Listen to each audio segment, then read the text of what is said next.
Hi, my name is Samuel Shropshire. I'm an American citizen living in Saudi Arabia. I came here in November 2011, not knowing anything about Islam or the Prophet Muhammad, peace be upon him. Most of what I had heard was extremely negative. In America, our news channels boosted their on-air ratings by regularly sensationalizing breaking news of terrorism. Every 30 minutes, one witnessed horrific scenes of bombings and bloodshed and murder, often one Muslim group fighting against another Muslim group.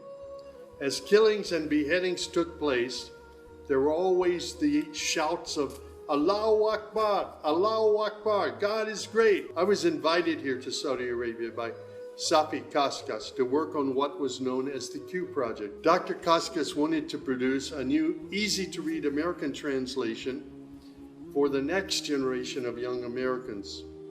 Since I could not read or speak Arabic, I wasn't doing any translation work. I was simply invited here to check the English to make certain that this new interpretation of the Quran was easily understood. My work, of course, required that I read the Quran over and over again. Well, as you can imagine, having no knowledge of Islam, I had hundreds and hundreds of questions. I was shocked as I read to find that Jesus, peace be upon him, was often mentioned in the Quran. Jesus was presented as one of the greatest prophets. And even the story of the virgin birth was mentioned there. Many of the miracles that Jesus had done, I found them in the Quran. There were even a couple of Jesus miracles mentioned in the Quran that were not mentioned in the Bible. Evenings were mostly spent alone in a bedroom that had been set up for me in Dr. Safi's office.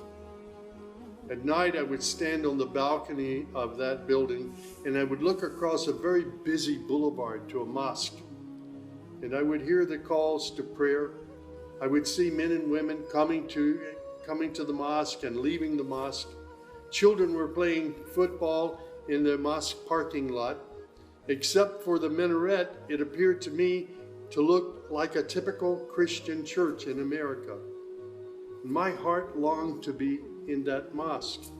I felt compelled by God to go there. A few months later, I got up the courage to walk down the street and to knock on the door of Taqwa Mosque. Now, nobody knocks on the door of a mosque. Normally, they just open the door and they walk right in.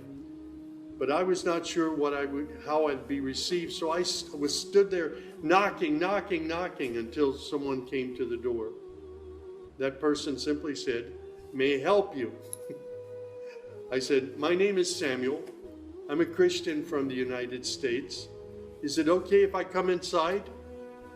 And that man, Shafiq Zubair, who was the caller to prayer, he reached out and he hugged me and he said, "Of course, come in." I sat in the back of the mosque during prayer times for 3 days. I didn't understand what was going on. I saw men standing, bowing, putting their heads to the floor as the imam led them in prayer. I had little knowledge about what was happening, but I felt God's presence in that mosque. And the men of Taqwa Mosque were so friendly to me.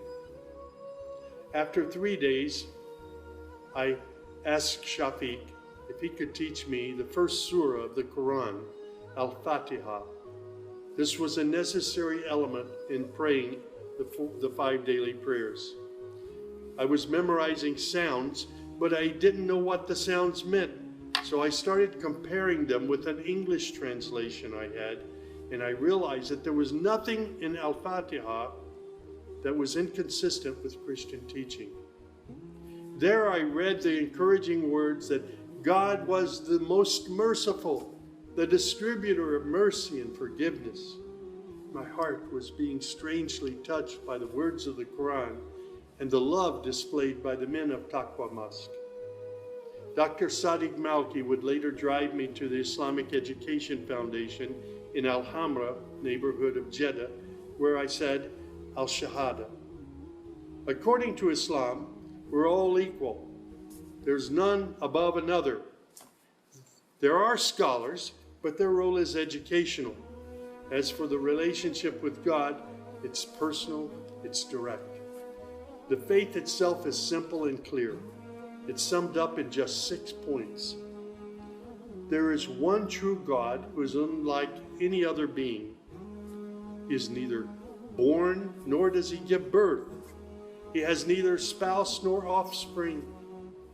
Nothing is comparable to him. He's all powerful. He knows everything perfectly. He is the most merciful.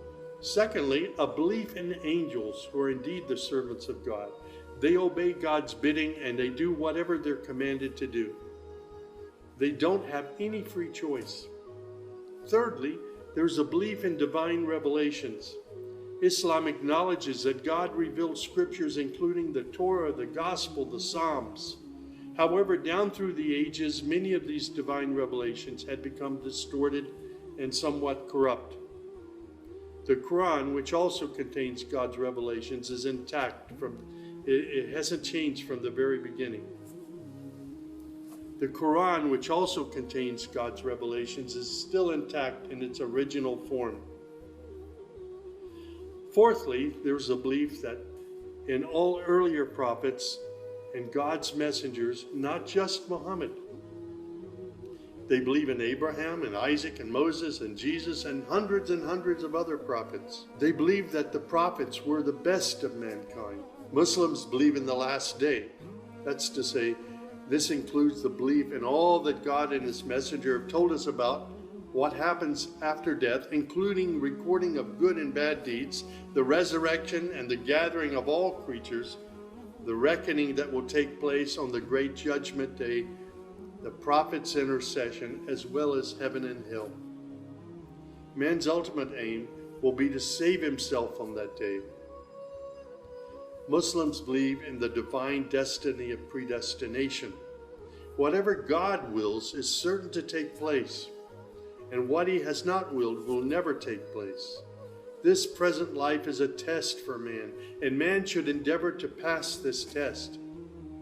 These tenets of faith appeared to me entirely consistent with human nature. And then I asked, how can one become a Muslim? My search showed me that one needs to fulfill 5 specific duties, which are called the pillars of Islam.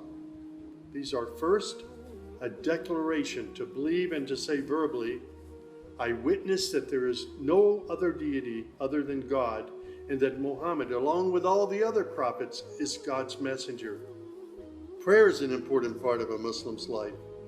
Muslims seek to maintain the 5 daily prayers. These are spread out over the day and night. Thirdly, there's the zakat. 2.5% of one's property is an obligatory charity, provided that one owns more than a certain threshold and holds it for a year. Then there's fasting. Fasting is an important part of the Muslim's life. Muslims fast throughout the month of Ramadan. They do this every year, abstaining from all food, drink, and sex, from dawn till sunset. One must also refrain from futile arguments and quarrels and forbidden things. The month provides a unique spiritual uplift for all Muslims. Then there is the pilgrimage or Hajj. This is performed in Mecca and its surrounding areas. It's a duty to fulfill this pilgrimage once during one's lifetime, provided that one is physically and financially capable of doing so. People often ask me, Sam, how did you become a Muslim? In the church was a library, and in that library were children's books. One of the books my mother got over and over again was called The God of Abraham. In that book were beautiful color photos of camels and deserts.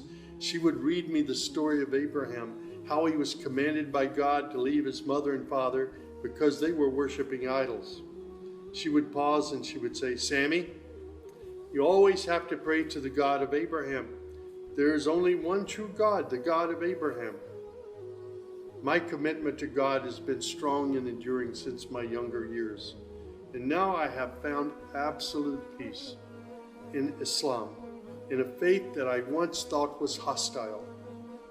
I found friendship and hope amongst a fraternity of other Muslim brothers and sisters. I have found a family of believers.